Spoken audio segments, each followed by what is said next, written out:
Nu skal vi prøve at gange på japansk. Så det vi gerne vil gange med hinanden, det er 14.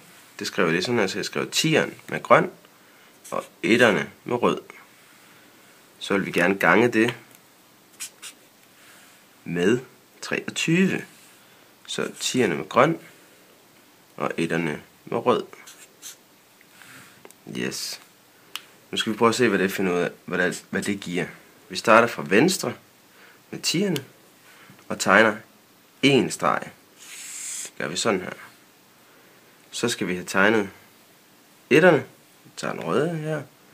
Og så tegner vi 4 streger fra venstre og op.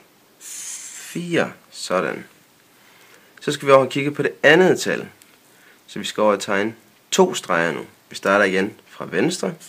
1, 2. Yes. Så skal vi over og have det sidste tal herover.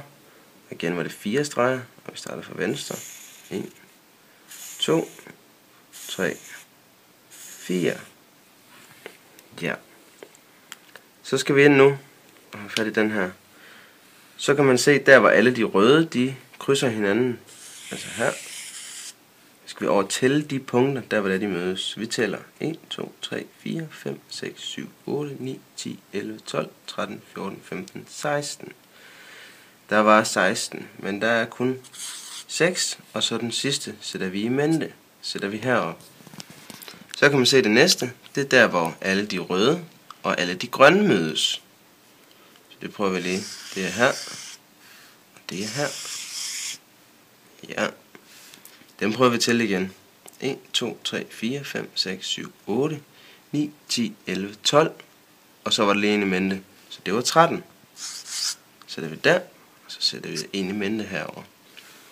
Nu kan vi se det sidste. Det er der, hvor alle de grønne de mødes. Det er lige her.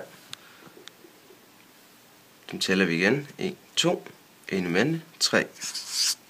Så 336 er vores resultat.